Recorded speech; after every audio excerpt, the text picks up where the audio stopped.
Assalamualaikum warahmatullahi wabarakatuh. Alhamdulillahirabbil alamin.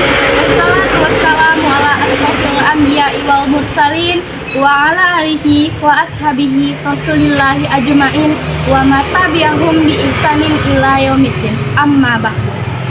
Pertama-tama, marilah kita panjatkan rasa dan puji syukur kita atas kehadiran Allah Subhanahu wa Ta'ala yang telah memberikan kita nikmat kesehatan sehingga kita dapat berkumpul di sekolah yang kita cintai ini dalam rangka menuntut ilmu.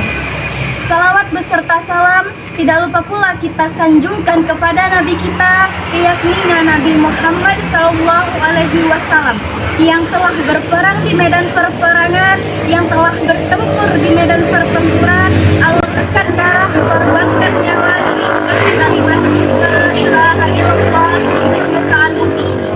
Yang terhormat Ibu Kepala Sekolah SMK Ekonomi Adikarya dimanapun beliau berada, yang sama-sama kita hormati ibu-ibu wakil kepala sekolah, yang sama-sama kita hormati ibu bapak ketua jurusan, yang sama-sama kita hormati ibu bapak majelis guru beserta staf karyawan-karyawati SMK Ekonomi Adikarya Linggosari Baganti, dan yang teristimewa kepada kakak-kakak, adik-adik, dan teman-teman yang insya Allah dirahmati oleh Allah.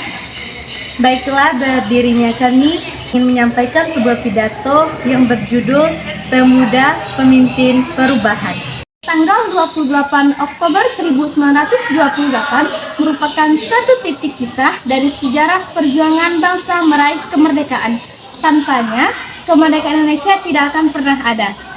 Dia menandai fase kedua kebangkitan nasional setelah kelahiran Budi Utomo pada tahun 1908 yang kita peringati sebagai Hari Kebangkitan Nasional.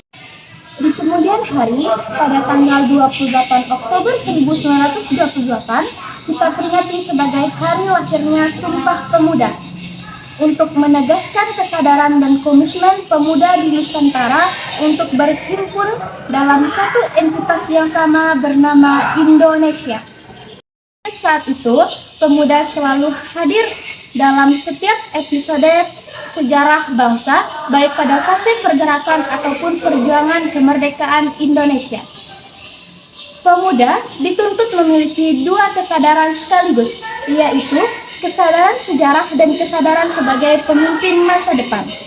Kesadaran sejarah sangatlah penting agar pemuda hari ini mengetahui bahwasanya bangsa ini adalah bangsa yang besar, yang ditopang oleh konsepsi yang besar, yang lahir dari pemikiran tokoh-tokoh yang besar, meliputi perjuangan dan pengorbanan yang besar juga.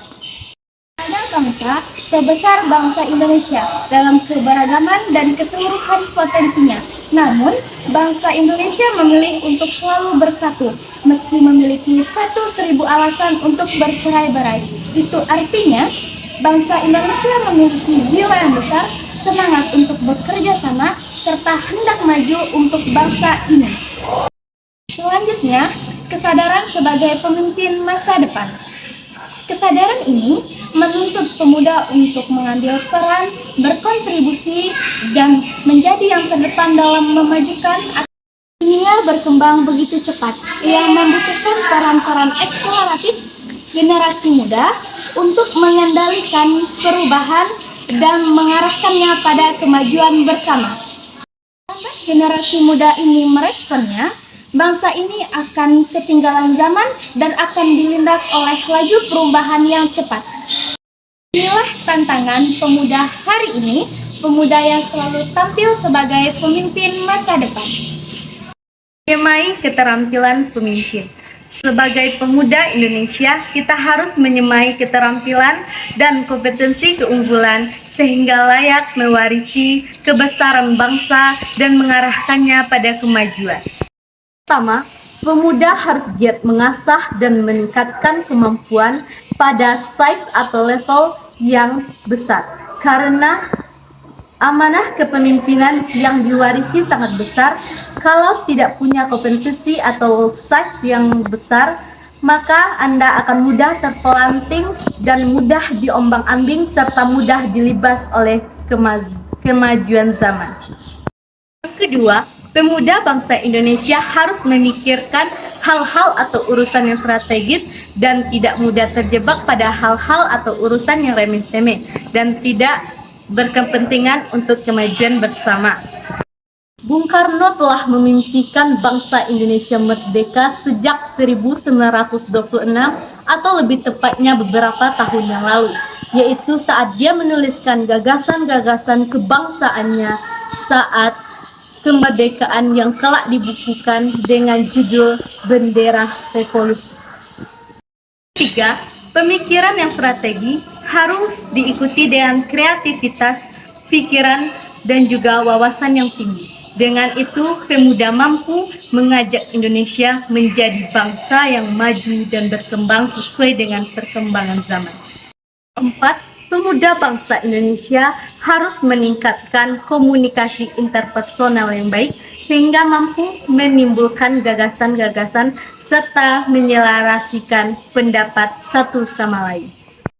Kelima dan yang terakhir, pemuda bangsa Indonesia harus lebih mengasah dan meningkatkan kepekaan terhadap sosial, baik bangsa, rakyat, ataupun negara. Baiklah, hanya sampai di sini saja pidato kami pada kesempatan kali ini. Mohon maaf jika ada kesalahan kata, penyampaian yang kurang menarik, karena kesempurnaan hanya milik Allah Subhanahu wa Ta'ala. Untuk mewujudkan negara yang maju dan berkembang, Karena nyawa kita sangatlah berarti bagi negara. Mari wujudkan negara yang sempurna. kita masih punya tanah air yang harus dilindungkan, Bahasa yang harus dipertahankan. serta negara yang harus dikembangkan. Mari bersama-sama untuk menjadi pemuda pemimpin perubahan.